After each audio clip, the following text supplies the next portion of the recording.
So, Andrew Jones? What, your channel is the Artistic Brit? Artistic Brit. In my head it keeps getting saved as Autistic Brit. Sometimes I am. Very yeah. Autistic. Well, I have a challenge for you, a little puzzle. Okay.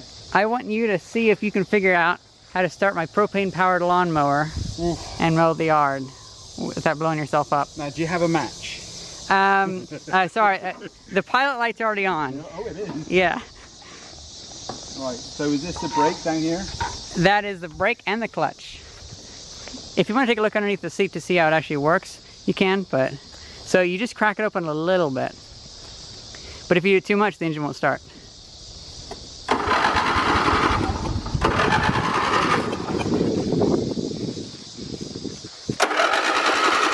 Here, I got it. Try it again. Okay, so do you want to know the trick?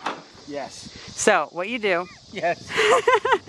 Okay, there's a lot of tricks on this. First trick is you have that pushed in. Second trick is you make sure the battery hasn't come undone again. So, third trick is what you do is you crack this open just a little bit.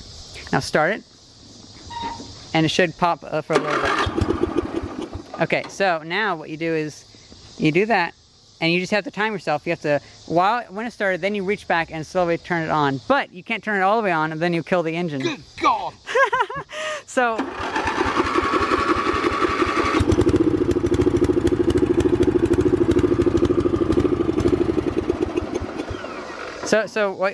make sure you don't keep the key on, by the way. Okay.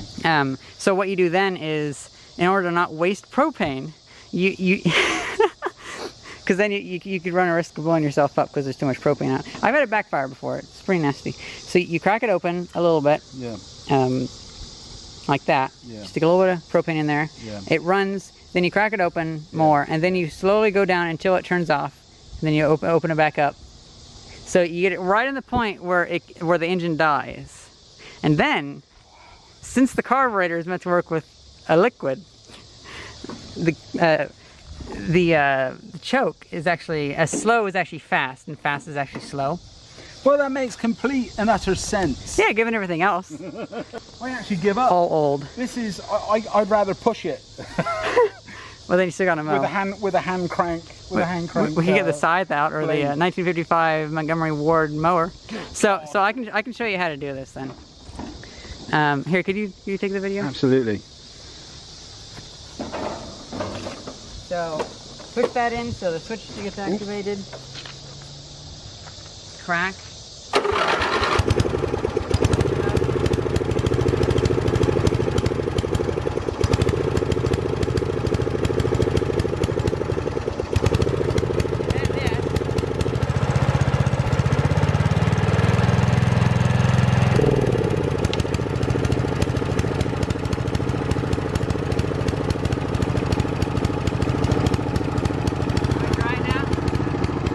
Crazy. I just put it in gear? Yeah. But remember also, you can go a bit faster with that. And also, you have to activate the blade by turning that.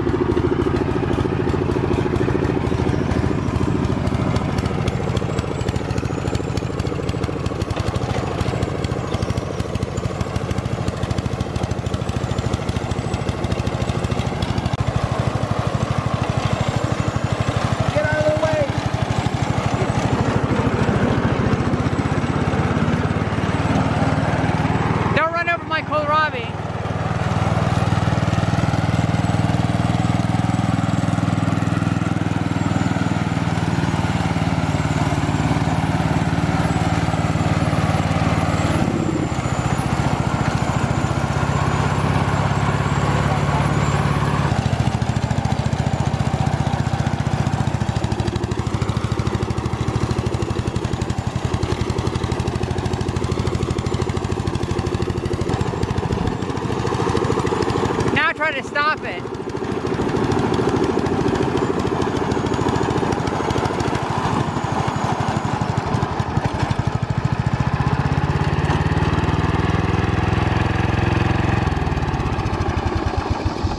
You turned it off before it blew up. Good on you. Oh. Now he tells me. Well, sometimes I feel like it's gonna blow up because sometimes it'll rev a lot. Hey, there's a... Dude, that's slow, but it's fun. Yeah, I know. It's simple. It's so enjoyable. It is. And also because Kind of got something in common with the boat. well, also because my great grandfather mowed with it since the 1970s, so he was always known for driving it. But hey, tell you what, there's a hardware store that just opened up across town. Yeah. We should go check that out. I think they have like welding supply and stuff like that. Absolutely. Yeah. Sounds like a plan. Sounds good. Well, I was thinking that this was going to be like a welding supply store, but it looks like it's just chainsaws and stuff. I don't know. Let's go see. It has an open sign though, so I guess. Wonder if it's things that they order online for you. I don't know. Basic supplies. Or maybe it's just for like repairing chainsaws and lawnmowers. Either way, it might be a good place to get belts for my lawnmower instead of driving all the way to Litchfield. You see the dude that made the go-kart out of a weed whacker engine? I've seen quite a few. It was pretty good. Yeah. You know, actually the autofocus on this camera is going pretty well. Oh, I wonder if they have clear face shields. You know, can you believe it? I went to fucking Roll King the other day and they didn't sell those flip-up clear face shields. Really? Yeah, they don't sell them. I cannot believe it. I mean, it's Roll King for crying out loud, but they've stopped selling them. I mean, I thought that they would be like the most common thing ever. It's like those things just with plastic on them. You know what I mean? Yeah. Oh well. Actually, that's pretty cool that they have these blades. I wouldn't want to get my fingers anywhere near those. No. These are pretty cool. You know, actually, this is pretty nice to have this in Taylor Springs here, you know? Files? Yeah. Files. Yeah, the files. They're for sharpening bits. Pretty nice quality as well. Oh, yeah. You know, I'm actually kind of surprised by that. That actually wasn't that bad. It was kind of nice. It's kind of nice seeing all those lovely brand new motors and devices laid out. There's something... Oh, good thing we went now. The train's fucking slow, and so we would have been... stuck behind it. Actually, no, I know there's a bridge going over it. Never mind. But, yeah, that was actually kind of cool that they actually sell sodas. So, you know, what do you want to bet? Because you remember they said that they were going to see what direction they want to go in. What do you want to bet? They might kind of go into more like a deli type thing where they might have also sell like some lunch food or something like that for. They were going to sell food and their stuff in there. That'd be interesting. Because like I know in Panama, Illinois, where I grew up, it started out as a deli and it kind of kept growing. I've heard more and more that really a business like that also needs to be a bit of a destination. So it needs to have something like food, drink, coffee bar. It needs to be something. Sell some meat sticks. Sell some that they also soda. need to sell products like that. But well, because also imagine a farmer will come here real quick to get some soda or so get some oil for his. They got to think about their clientele. Who's coming in? What would they most likely buy? Because at this point right here, you could still get them before they want to go all the way into town. Yeah. And have to deal with all that shit. Yeah. Yeah. Let's go grab some Hardee's. Let's go do it. Kind of hungry.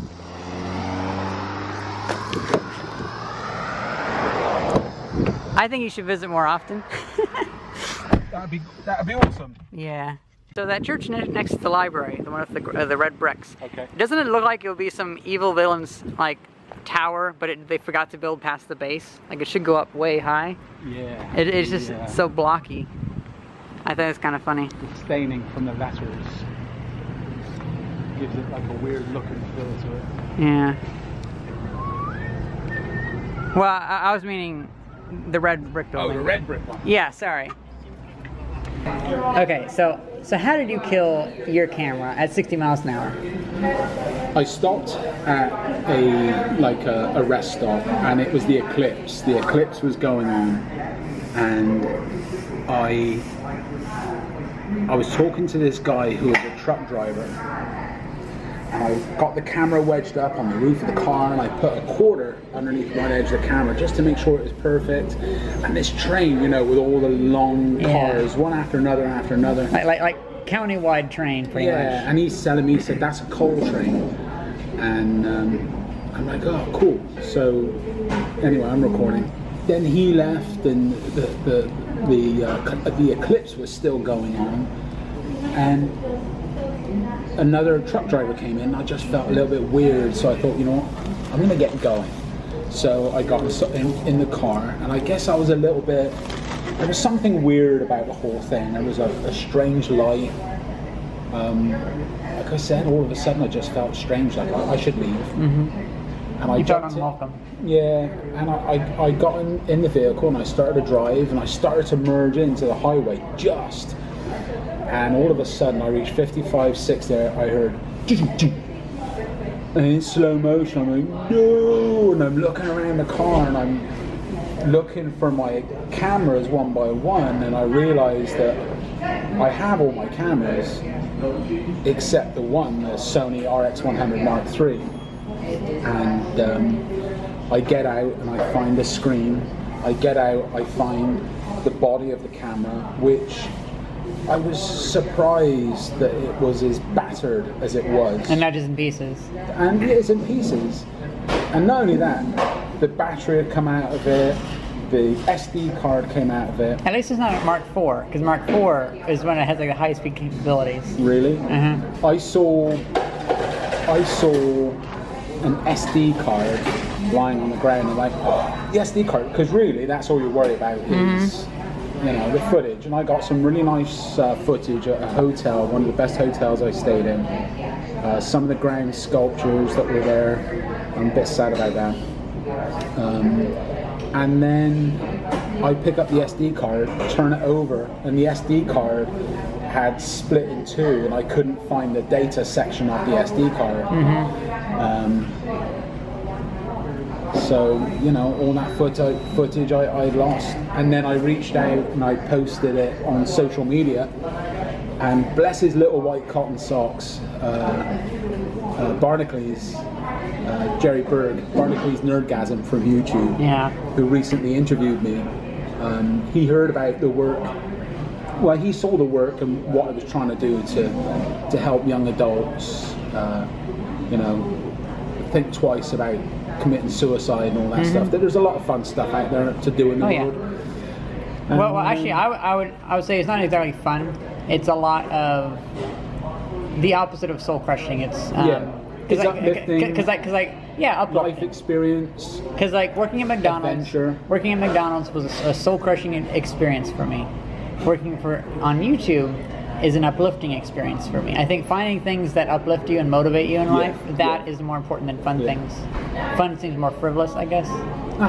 Just the wording. Yeah, and I think too many young adults just get it in their head that there's nothing more, that it's never ever going to get better. Well, and I can speak from experience. I think the issue is a lot of older people that like, oh, the world's shit, you gotta do it this way, this way, and this way, and you can't deviate from the course.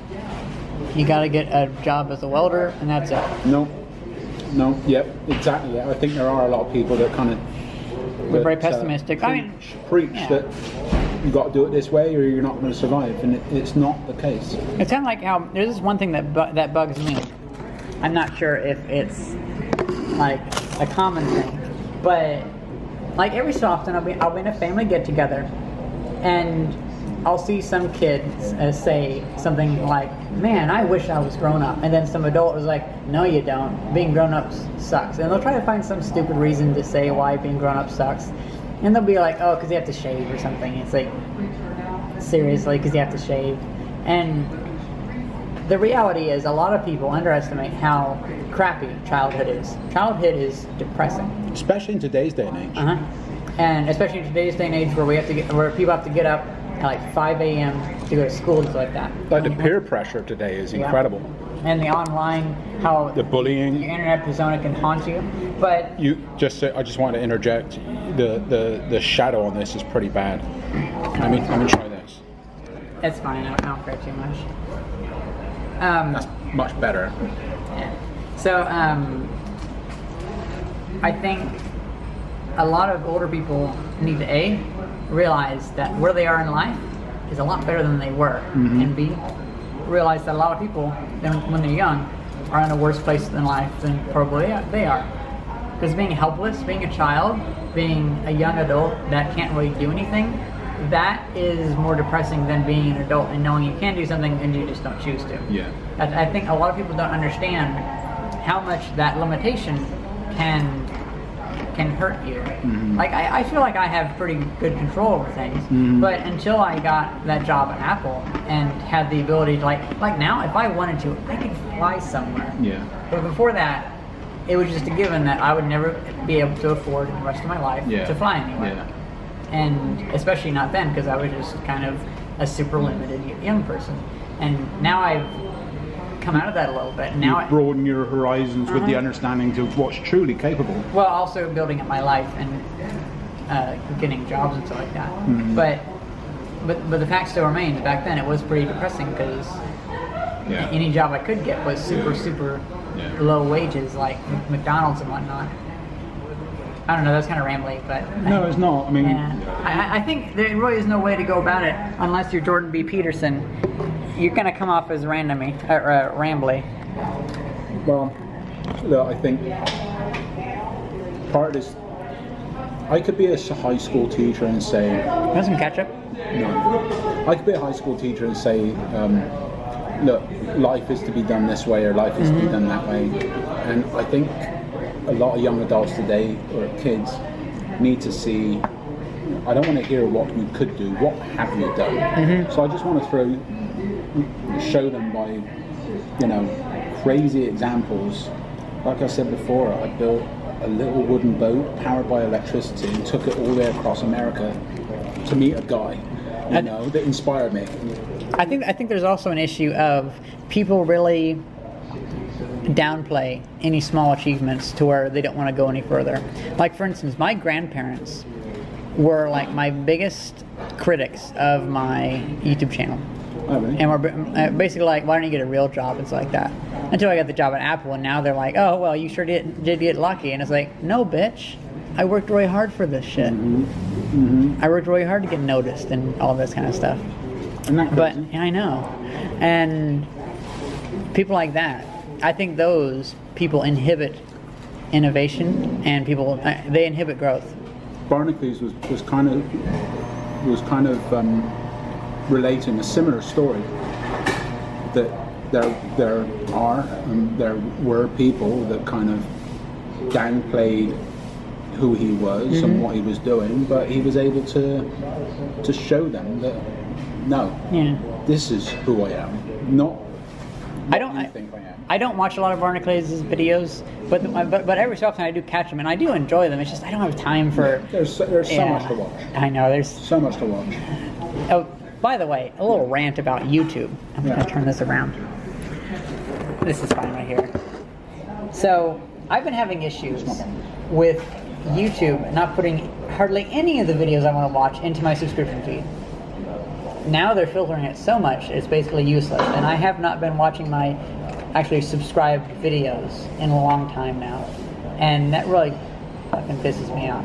I mean, sure, I still get the two channels that I'm mostly interested in. My friends, Arduino vs. Evil and Post-Apocalyptic Inventor, and a few other people. I mean, those two channels I definitely hit every single day just to make sure that if they upload anything, I get a notification. And also Sargon of Akkad and Kick Syndicate and all of them. There are only a few channels that I actually still keep up with, and so I am missing out a lot. Although I think that does help with me doing daily videos, because now I have more time that I'm not watching those. And I have more time to watch scientific lectures, which are really nice. I'm a sucker for a good scientific lecture. Yeah. I just realized this is pretty much a continuation of our podcast that we had in my backyard. That's good, you'll be able to tie it all together just as you want. I know. I tend to watch, I wouldn't say self-improvement, but I do like to watch other people's views on, not in a religious way at all, but I like to watch some of the more spiritual growth, the self-development type stuff. But the new scientific findings and discoveries, I find that a lot of that is very interesting to me.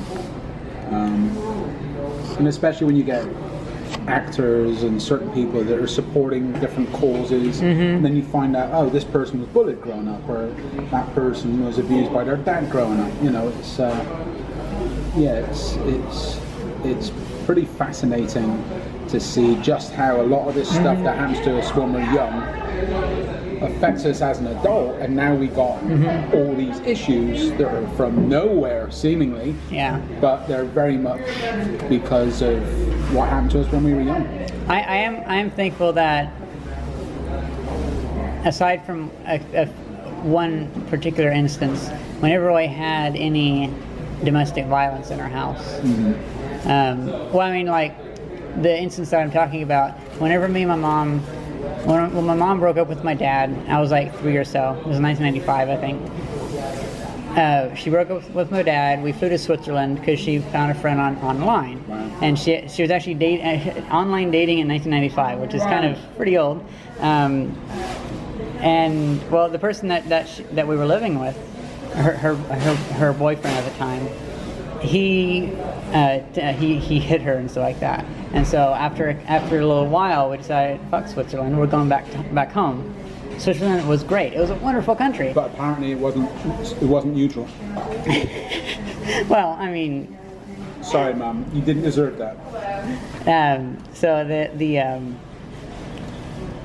every place has idiots, and every place has people that are morons. No, I think I'm actually kind of hungry. Maybe we should eat and then talk later. Right? that's good. Yeah, I gotta get some ketchup. Big videos. What's your next big videos coming up? You got anything planned? I don't know. I'm probably gonna look at the list and see what really catches my eye. I have that ladder that I'm cleaning up, Yeah. but that'll probably take a week for the linseed oil to dry. It looks nice. Yeah. I might move all that talk that we did inside there to the little podcast that we made. Yeah, that might be good. That's cool. I guess I could just, oh, so this is the boat right here. It's really cool.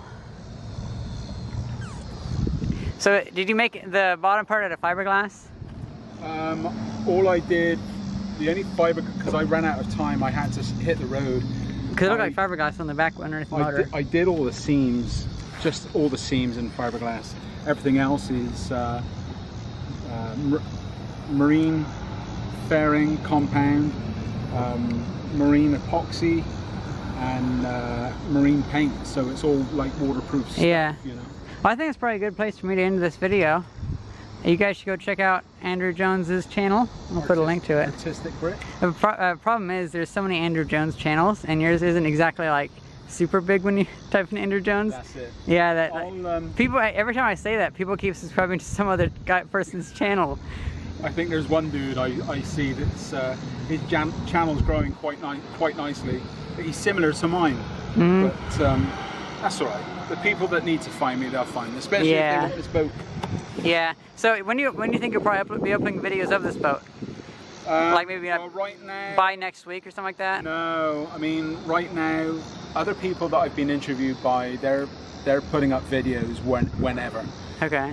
I've already given my patrons sneak peeks of the boat itself. Yeah, I heard about that. So I think the boat videos themselves might be about 4 or 5 weeks from now. Oh wow. But because I'm still building on YouTube. But people like yourself and whoever, you just put up whenever, you know, whatever, whenever. Yeah, that's what I figured. Well, guys, I hope you guys enjoyed this video, and thank you very much for watching. See ya.